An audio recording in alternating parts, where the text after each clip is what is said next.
Todas as semanas traz para a gente pesquisas que são muito importantes para mostrar o momento do Brasil e do mundo, né? A pesquisa de hoje me chamou muito, mas muito a atenção. E ela fala sobre a geração chamada de Z e o mercado de trabalho. Você sabe, Renato, Roberta, eu comecei a trabalhar com 14 anos. À época eu era atendente de lanchonete do McDonald's, quando abriu na Praça Pan-Americana, na Zona Oeste de São Paulo. Eu fui funcionário do mês, no primeiro mês da loja ali do McDonald's. Né? Hoje não pode mais trabalhar no Brasil com 14 anos, né? Só a partir dos 16 anos. Mas, de qualquer forma, seja com 16, com 14, eu queria que o Renato trouxesse detalhes dessa pesquisa que eu confesso me chamou muita atenção envolvendo a geração Z. Conta pra gente, Renato. Bom dia para você. Bom dia, Varão. Bom dia, Rô. Bom dia a todo mundo que nos acompanha aqui no Station. Uma pesquisa bastante interessante, em que mostra um dado, no mínimo, curioso sobre como que essa geração Z, esses brasileiros que têm até 29 anos de idade, se comportam na busca do seu primeiro emprego.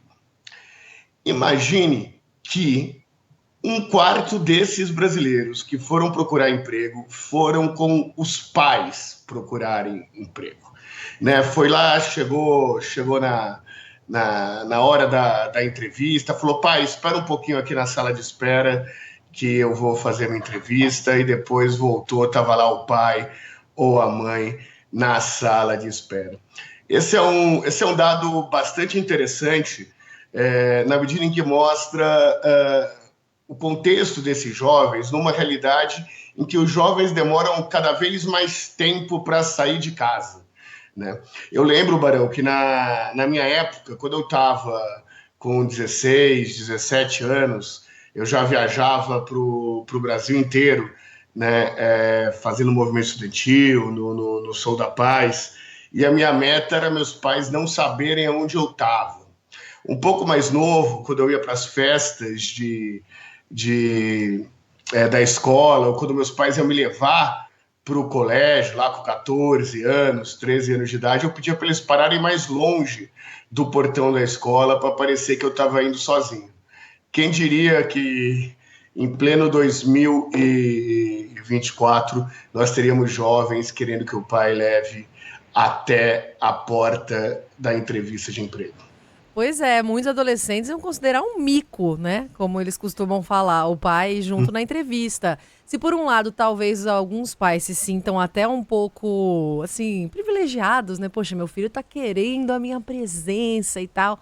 Isso demonstra, de certa forma, ao entrevistador, talvez uma falta aí de independência, né? De credibilidade, segurança, digamos Talvez, assim, desse Roberta, jovem. talvez. Assim, eu tô tentando pensar em possibilidades. O Barão que me entrevistou aqui no meu primeiro estágio, que foi na Band News Eu contratei a FM. Robertinha, a culpa é minha. Eu falei asneiras horrorosas pra ele e ele deu uma considerada assim. Não, eu falei umas coisas meio absurdas. E ele deu uma considerada: olha, não fala isso numa próxima, tal coisa e tal, mas acabou me contratando. Chama sua mãe que tá aqui na sala de espera. Dolores, por favor, vem entra cá, aqui. dá Mentira. um toque e tal. Eu não levei a minha mãe. Mas que outros comportamentos assim que a gente vê na pesquisa que a gente pode relacionar com essa atitude de levar os pais na entrevista e também das pessoas que estão contratando? Porque a pesquisa também diz que o número de demissões desses jovens aumentou, né, Renato? É verdade, Roberto. Olha, a pesquisa diz alguns dados interessantes também, né? A geração Z, 70% pediram ajuda para os pais na busca do emprego, ou seja, os pais levaram, mas não só levaram os filhos na busca do emprego. Eles meio que ajudaram a fazer, a buscar as vagas de emprego, a preencher o currículo, a fazer uma busca na internet, para saber onde as vagas estão disponíveis, né? Isso para não falar no famoso QI, né? O que indica, aqueles pais que pedem aí para o filho, para algum amigo, saber se tem alguma vaga para o filho. Eu vou tentar ser mais generoso com a geração Z, Roberta.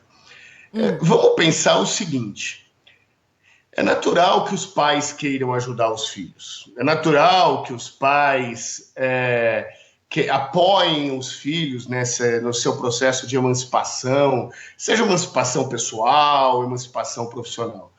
Mas o mais importante é ensinar a pescar, né?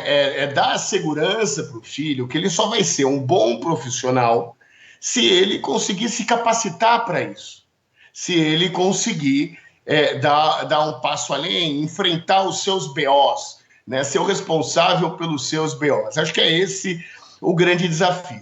Mas tem uma outra pesquisa sobre a geração Z que também coloca uma outra questão interessante, que inclusive acaba sendo um dos motivos do recursos humanos, né, dos profissionais responsáveis pela contratação estarem demitindo pessoas da geração Z ou estarem com algum receio de contratar pessoas da geração Z. A geração Z não se vê como chefe. Eles não querem assumir cargos de lideranças intermediárias, porque o que eles dizem é que dá muito trabalho ter que gerenciar as outras pessoas para pouca recompensa. Então é como se eles quisessem, na prática, ir tocando a vida assim, batendo cartão, e ao invés de tentar efetivamente crescer profissionalmente. E eles usam como desculpa o fato de não quererem passar muito tempo na mesma empresa, de quererem ficar trocando de empresa. Isso pode ser visto de duas formas. Uma é, olha, eu quero ir para os lugares que me oferecem as melhores possibilidades de crescimento. Mas o que a gente tem visto é que, pelo menos para a parcela da geração Z, essa parcela aí que tem mais dinheiro, que não pretende sair da casa dos pais tão cedo, uma preocupação em não ser cobrado, né? Começou a cobrar um pouquinho, eu vou mudar de emprego, né? É uma geração que precisa de feedbacks constantes e tem pouco compromisso com a entrega final, com o produto final que ele vai deixar na empresa. A Roseli Saião tem uma frase, quando os meus filhos nasceram, que é a seguinte: a culpa sempre é dos pais. Independentemente da situação, a culpa é dos pais. Claro que ela está brincando, porque nem sempre os pais são culpados de tudo. Mas, pô, se teu filho pede para você ir com ele até uma entrevista de emprego, por mais que você ame seu filho, sua filha, enfim, tem que botar ali um limite nessa história. Fala, queridão, queridona, agora é hora de você começar a tocar a sua vida, né? Então essa super proteção nessa história, eu acho que tem um limite, e esse limite não é só nessa circunstância específica de uma entrevista de emprego, tem outras situações da vida em que os filhos têm que começar a andar por pernas próprias, por conta própria.